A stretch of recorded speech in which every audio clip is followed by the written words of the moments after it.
Okay, guys, we have a next speaker today. The next person is one of my close friends. It's Stefan from Bobsled.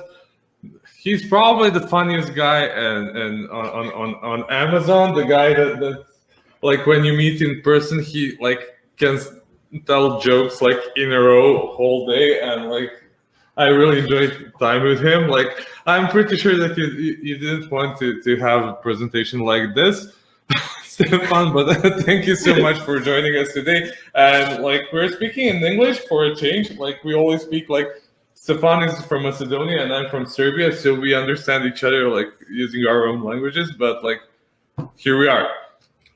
Welcome, Stefan.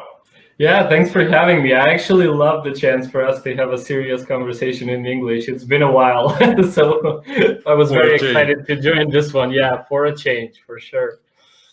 Yeah, so for those that don't know, Stefan is working at a position. Stefan, tell us more about yourself, man.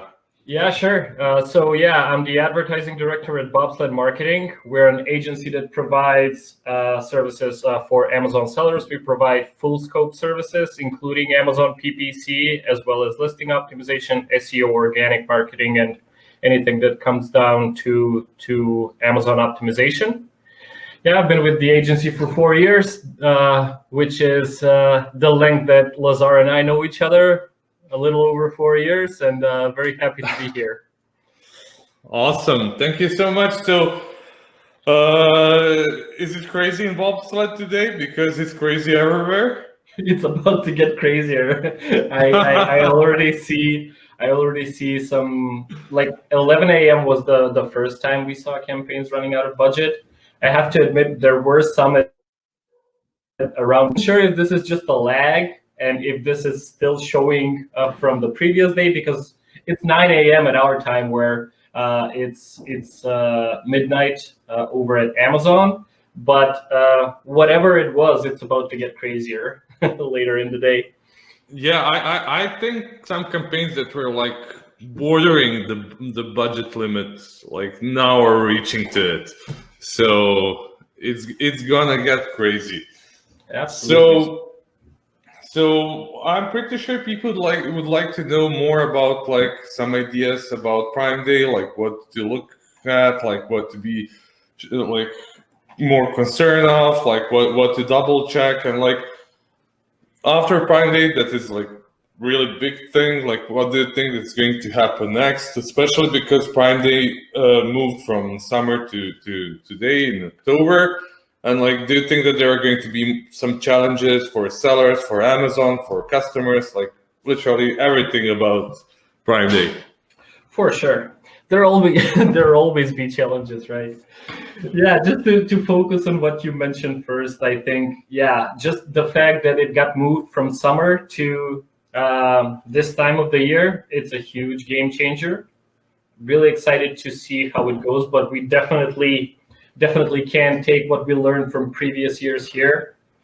I've already spoken about it, just to go a little bit above advertising. I already mentioned this. I do think sellers should be very, very mindful of all promotions that are happening beyond Amazon. Walmart has something happening, I think it was a day before, and then Target has deals running 5 days, which, yeah. And I do think that the one thing that concerns me, especially, is sellers who sell on Amazon and these other marketplaces.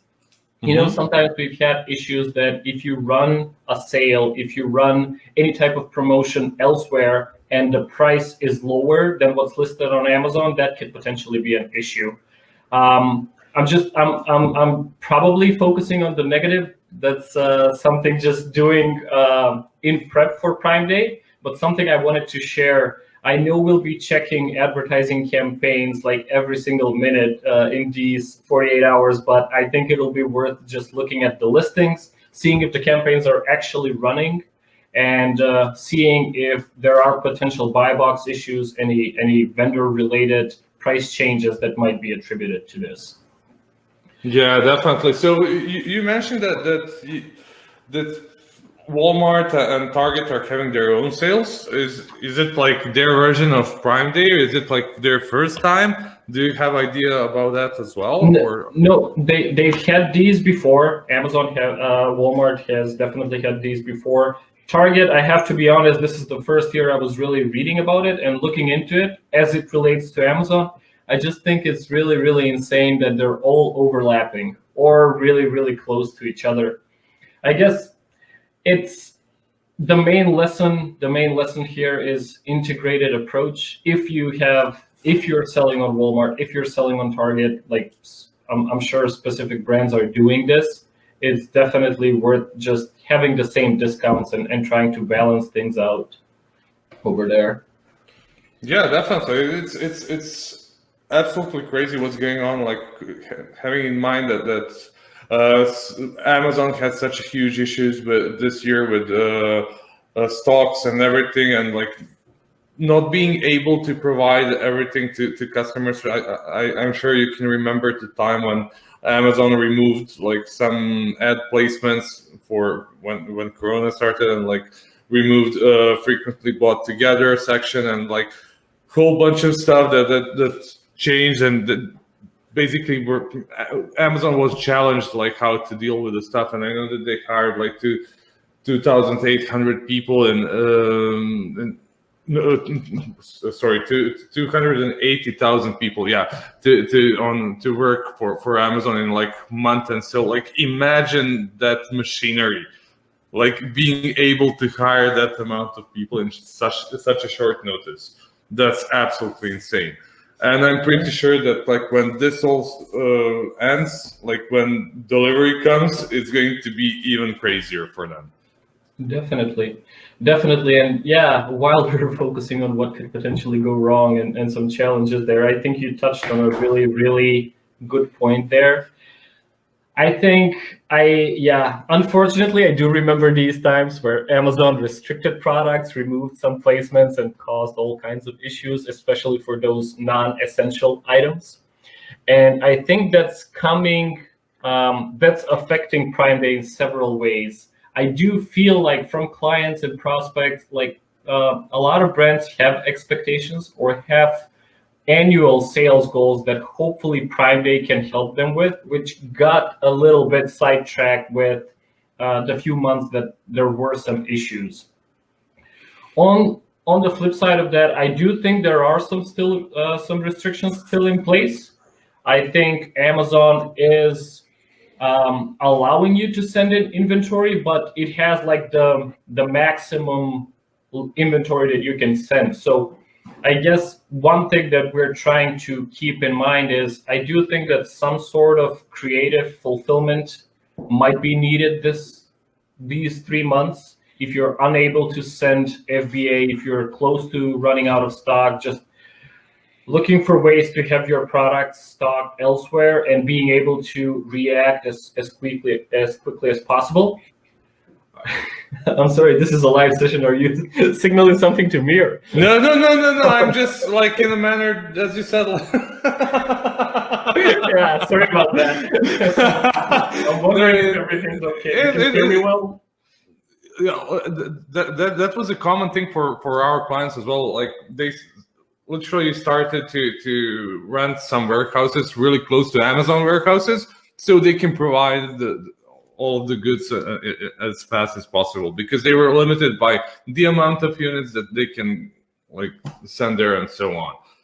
Yeah, I think especially product launches, right? Because I'm not 100% sure of this, but if you're launching a product on Amazon, no sales history, no anything, I think the maximum amount of units you can send is 200.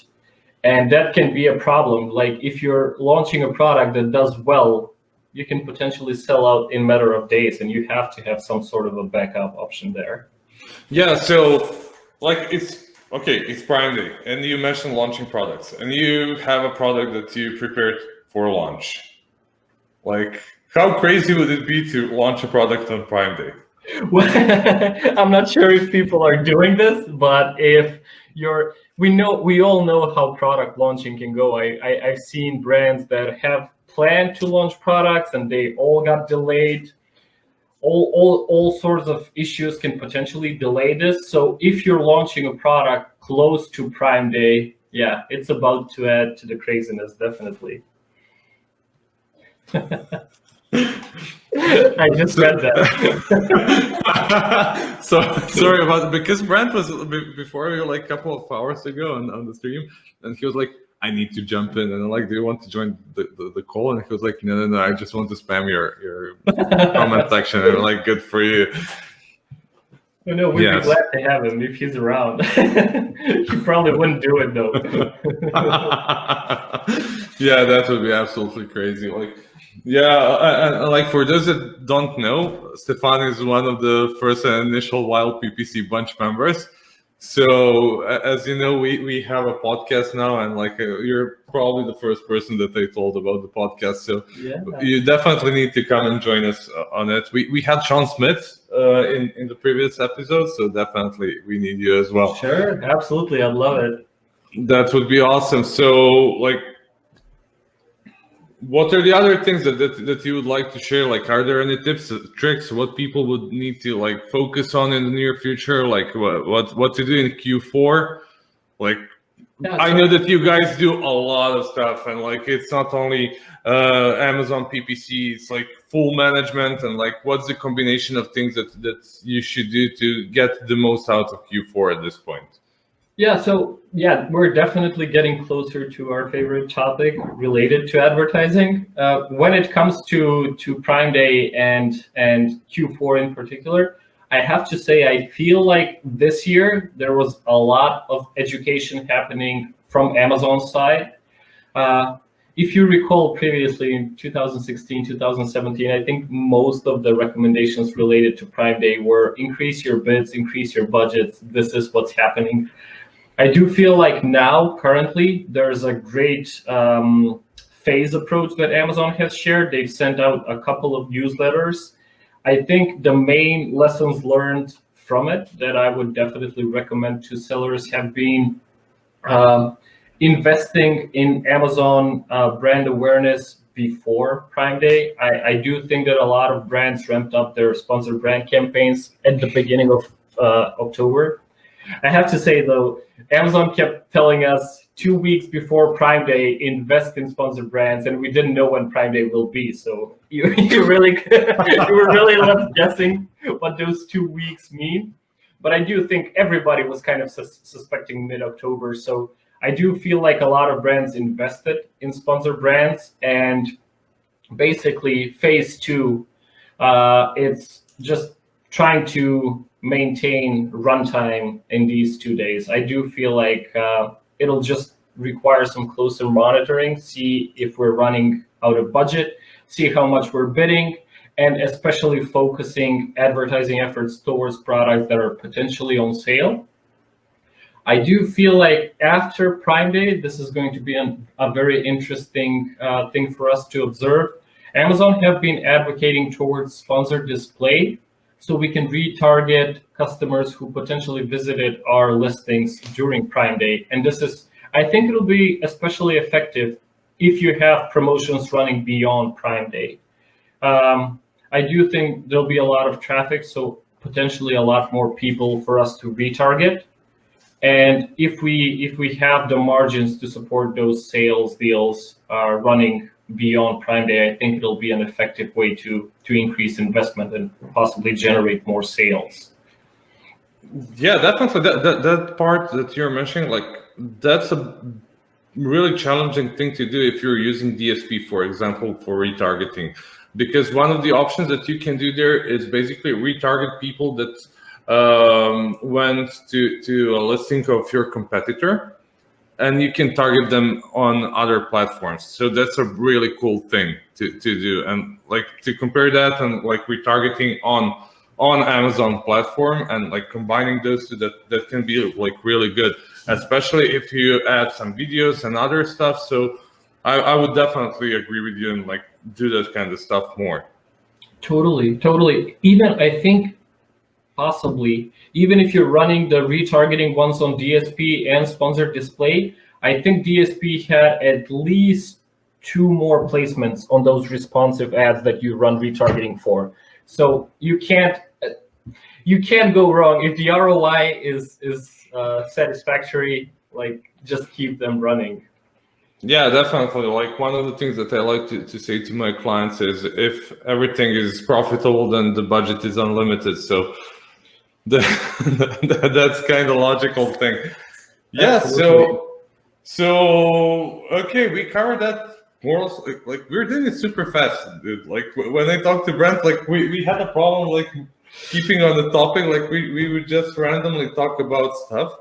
And like we ended up talking about how many changes happened on Amazon during this year, and like how current situation affected Amazon in a manner that they speeded up the processes, that they speeded up like the introduction of new things that they're doing, like the app, like full platform is evolving and becoming more and more complex. And like from a perspective of a seller, I'm pretty sure that is a bit terrifying to see like every other day some new button showing up, and you need to make profit by knowing like what you're clicking on.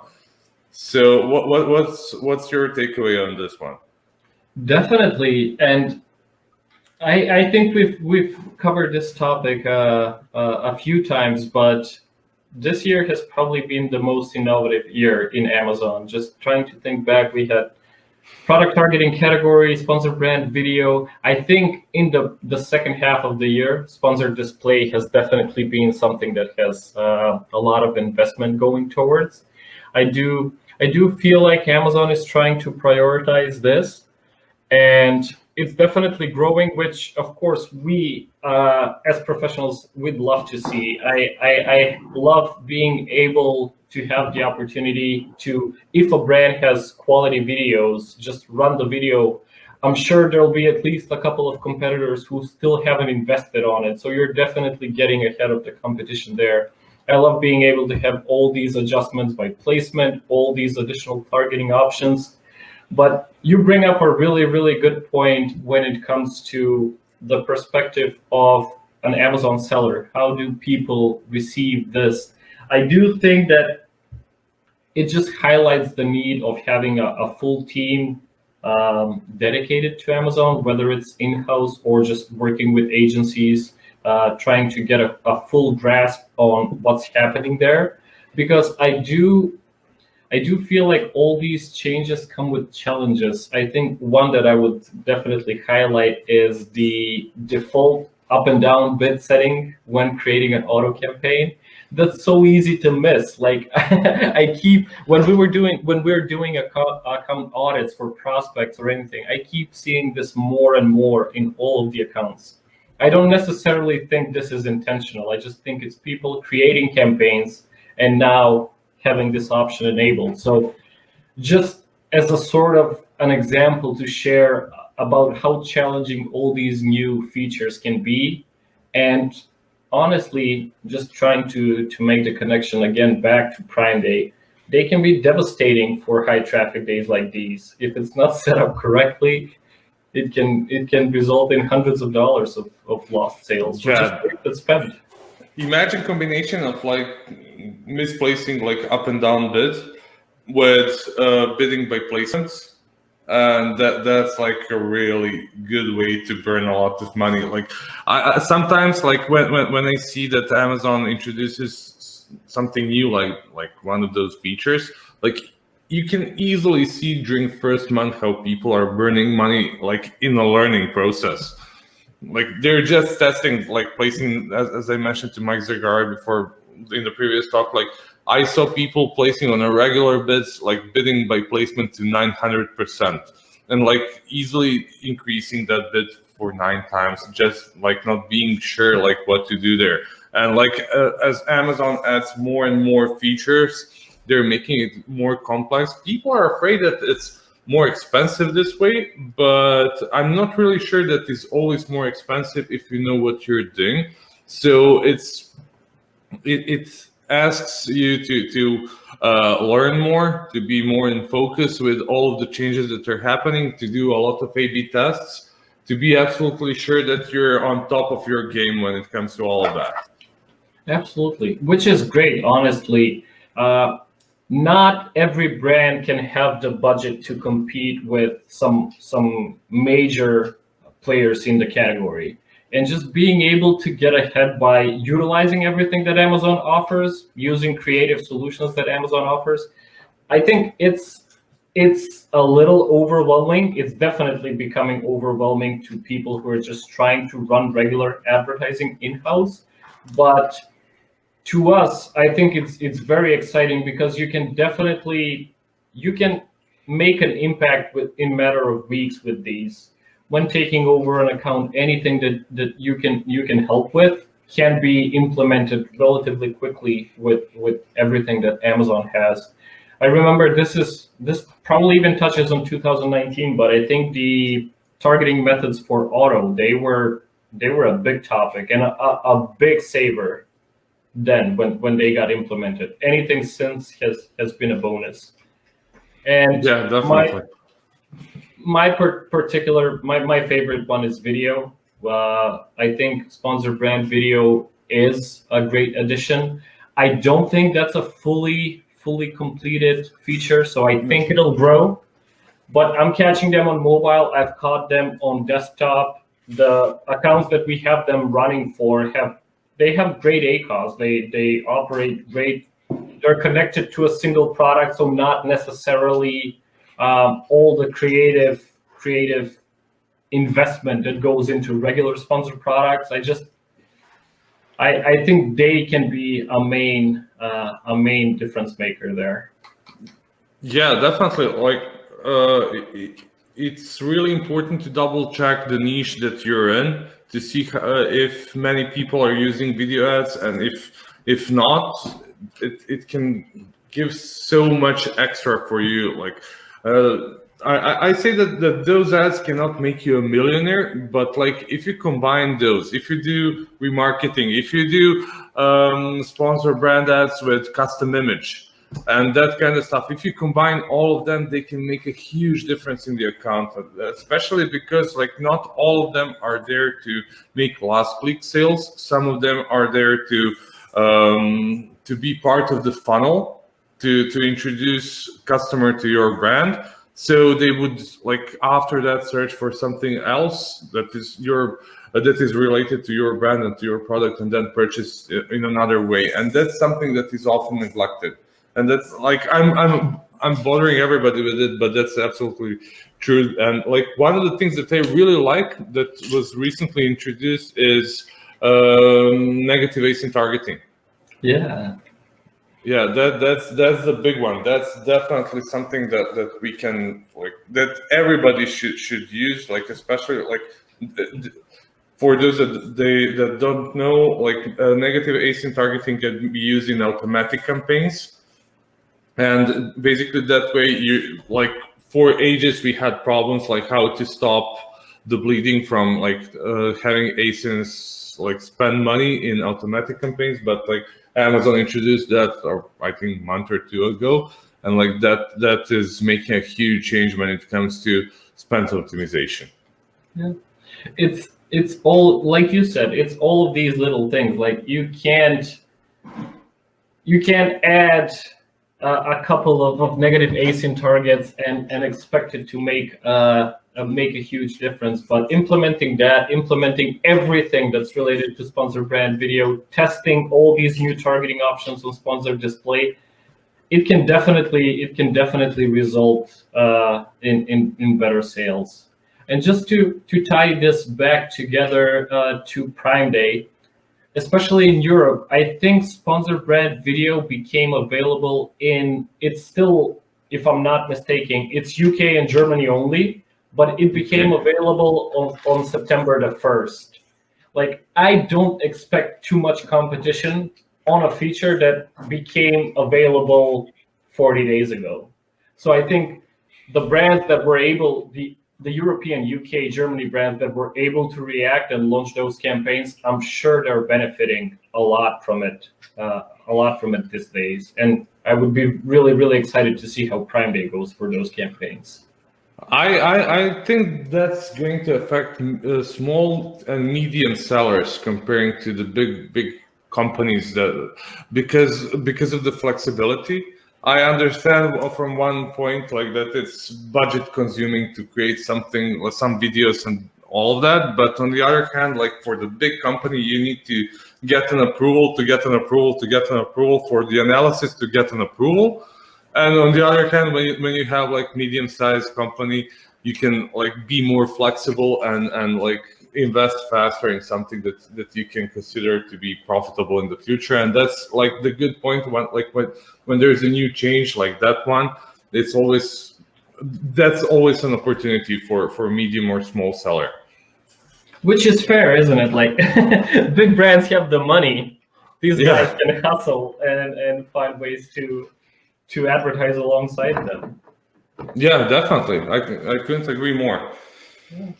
Okay, man. So I saw a lot of stuff that you're doing on LinkedIn and that you guys are doing like on all the social networks and everything. One of the things that caught my eye is like, is it like Brand Analytics Monday or something like that? That you're checking like what are the search terms and like.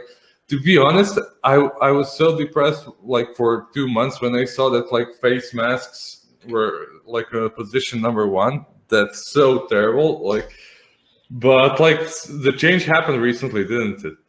It happened. I think it was the first time I caught it last time. So yeah, it's basically just an initiative. I try to check what's being searched on Amazon, see if there's anything that can impact how people are changing their behavior radically. I think the first time I've seen face masks not being the number 1 searched item on Amazon was last week. So you're probably referring to that one as well. I'll just try to find it so we can maybe dissect it a little bit more. Yeah, I cannot remember what was the product that won over masks, but to be honest, I felt really good that masks weren't number 1. Yeah, I'll give you something more positive to focus about. I think in the European marketplaces, even 2 weeks ago, I'm not sure if there was an announcement or people are ready to purchase it, to like pre-order it or somehow. But I think PlayStation 5 was topping 5 masks, so people are ready to play. They're definitely getting over. I think they bought enough masks. That's it. That's what's happening. Everybody has masks at home. So I don't know what to tell you about masks, but I know that I'm so excited about PlayStation 5. I'm definitely going to buy one when it comes to Serbia. That's like priority number 1 when it comes to my personal life. Janek's going to kill me, by the way. By the way, I was just able to dig this out. It was a Halloween themed decoration. So another thing for us to consider, Prime Day is close to Halloween for the first time ever. So Halloween sellers get a big boost this year. I think they'll be able to sell a lot more compared to what they were previously selling.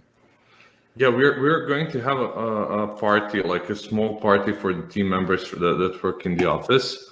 And it's probably going to be crazy because like we're trying really hard not to keep the distance and everything. But like I don't know what the situation for you in Macedonia, but like in Serbia we're doing pretty fine at this point. I'm not sure what to say. I don't have a lot of positive expectations. I feel like the numbers have been growing lately.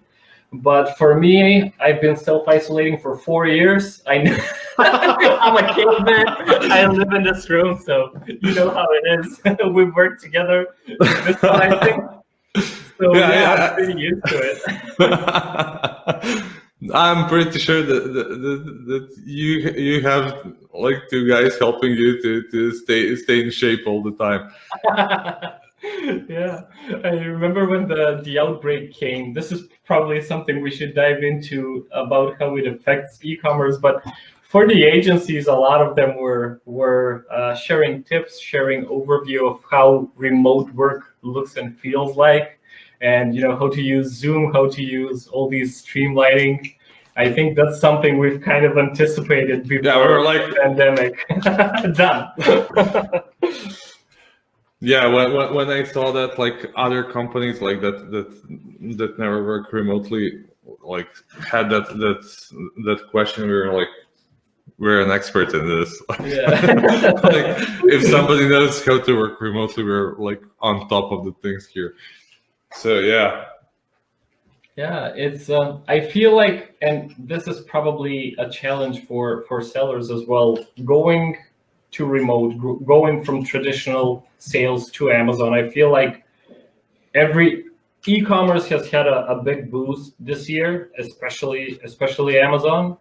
And I do feel like customers are already used to it. I do think that customers are adopting Amazon ultra fast these years. And one thing that I wanted to make sure I mention on this live feed especially is, I do think there is a possibility that this might be a first occurrence when October and November have higher sales days. I mean, not necessarily higher sales, but I do feel like trying to get into the mind of an Amazon customer. There were inventory related issues. I think there were some delivery issues. So if I'm doing my holiday shopping, if I'm doing my Halloween shopping, we made an example of that. I would make sure to order it now, or Cyber Monday, Black Friday at the latest. Even my Christmas shopping, I would probably do a month in advance just to make sure I have all the products I needed. I mean, not a month in advance. This is not ordering from beyond, but I would probably get all my orders out earlier. So I do feel like this might be the year where people really, really focus on Prime Day, really, really focus on Black Friday, Cyber Monday, and just try to get ahead of getting the giftable earlier in the year. So what do you think, like, since you mentioned that people are getting used to the situation and like buying online and like being fully aware of like how to do it on Amazon and so on, like at this point 50% of all sales that are being done online in the US are made through Amazon, which is an insane number. When do you think that the sales are going to slow down, or are they ever going to slow down in your perspective? No, I don't see this trend going down. Just trying to look into like monthly sales. I do. Basically, the point I was trying to share is, if we saw a slight sales decrease, especially on giftable items around the 24th of December in the previous years, I think this might be a time where we see it. I don't know. I'm just really speculating here, but like the 15th of December, just really trying to slow down before the holidays. I think basically what we've learned here is, when things were tough, the sales on Amazon were doing okay. When things were tougher and there were restrictions in place, the sales were doing even better. So I just think so in things of ordering stuff online, trying to get them delivered to you, trying to avoid crowds. I think that's one main behavioral thing that's going to happen this year. We all know how all those Black Friday events can be, with people camping out in front of stores. I don't think it's going to happen this year. People will just be waiting on Amazon probably 1 minute before midnight. It's going to be 1 minute after midnight. They're going to click like crazy. That's definitely going to happen, like 100%. And like from perspective, what I saw like from our clients and our and sellers is like they were challenged, as you said, like with something that they never saw before. They were in a situation that never happened before. They struggled for like 10 days, 15 days, but being an entrepreneur makes you like go above the obstacles and like to change and adopt the current situation. And like after 2 weeks, I would see like our clients and like people that we work with, like including ourselves, everybody was like, okay, we know the situation, we know how to deal it now. We're going to work in a different manner, and it's going to work. So and it worked out. Like we didn't have a client that closed the business. they just like moved from one thing to another, like from FBA to FBM. They started finding warehouses, they started like doing other stuff, they introduced new products and so on. But definitely, like when you look at all the numbers and everything, like everybody like found a solution how to sell more. And as you said, like I don't feel like the sales are going to slow down anytime soon. Yeah, Jeff is doing a good job. he is, isn't he? And I think it's similar to what you said about the adoption of new features. I feel like the whole pandemic online experience gave an opportunity to smaller and medium-sized brands. They were the ones that were like, okay, close up shop, get this on Amazon by tomorrow, find an agency. I think these are the ones that have fewer administrative and contracts things to worry about. So I think these are the ones that were able to benefit from it. Yeah, definitely. Okay, man. Is there anything else that you would like to share with our listeners? I think we covered most of it. I had a quick list that I went through. I think we just a few bullet points that I think we covered. So you're fully prepared, just like me from my side. Definitely. Just want to wish everybody a successful Prime Day and many sales. Perfect. Thank you so much, man, for joining us today. And it was a pleasure. And let's keep in touch. Awesome. Thank you for having me. Bye. Have fun. Bye.